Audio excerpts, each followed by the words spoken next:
podcast de l'article de Dr Anouar Cherkaoui et Dr Bounir Boumehdi publié sur l'odj.ma.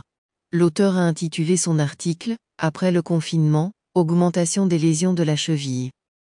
Il commence son article ainsi. Les ruptures du tendon d'Achille au niveau de la cheville sont en nette augmentation depuis le confinement en rapport avec la période du Covid. On évoque une hausse de 10 à 15% par rapport aux années précédentes. La cause, une reprise du sport trop intense après plusieurs années d'inactivité physique.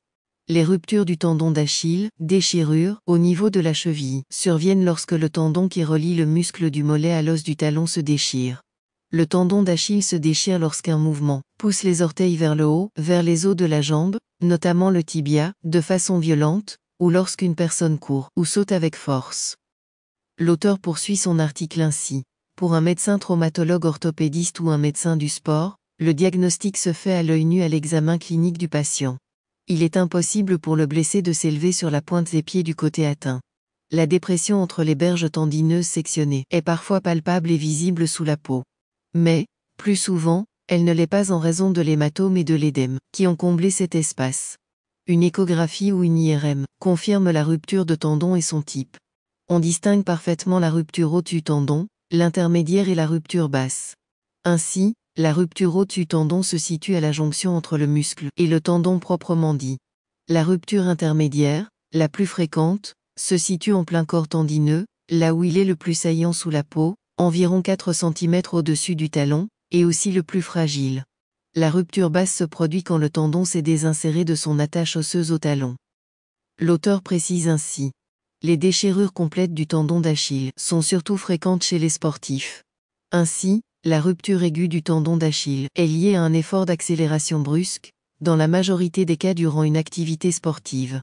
Les ruptures spontanées du tendon d'Achille sont rares et apparaissent dans le contexte de maladies systémiques ou de médication par des corticoïdes ou des antibiotiques de la famille des quinolones.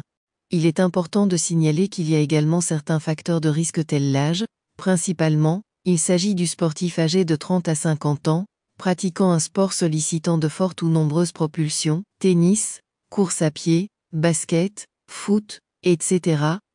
L'auteur ajoute ainsi. Par ailleurs, la déshydratation, le surpoids favorise la survenue d'une lésion tendineuse, ainsi que la prise des anabolisants. Par contre, les ruptures complètes du tendon d'Achille sont favorisées par l'âge, l'existence de diverses comorbidités, diabète et obésité surtout, ainsi que la prise de certains médicaments, tels les corticoïdes et une famille des antibiotiques que sont les quinolones.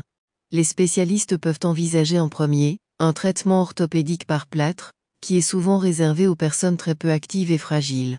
Mais, l'immobilisation qu'il impose, classiquement de 10 semaines, tend aujourd'hui à être raccourcie. Ces inconvénients sont, un risque accru de phlébite et de lésions cutanées sous plâtre, une récupération plus longue, une surveillance plus contraignante, un risque accru de récidive, 5%, 10 fois supérieur à celui de la chirurgie.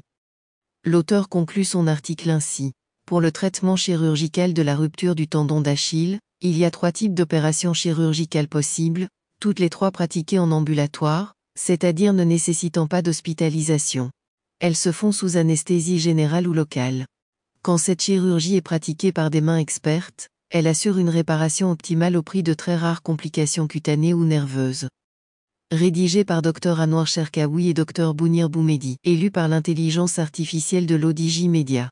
N'oubliez pas de télécharger notre application l'ODJ Mobile sur Android et iOS, et de vous abonner à notre chaîne YouTube l'ODJ TV, si vous souhaitez être au courant des dernières actualités, podcasts et émissions télévisées.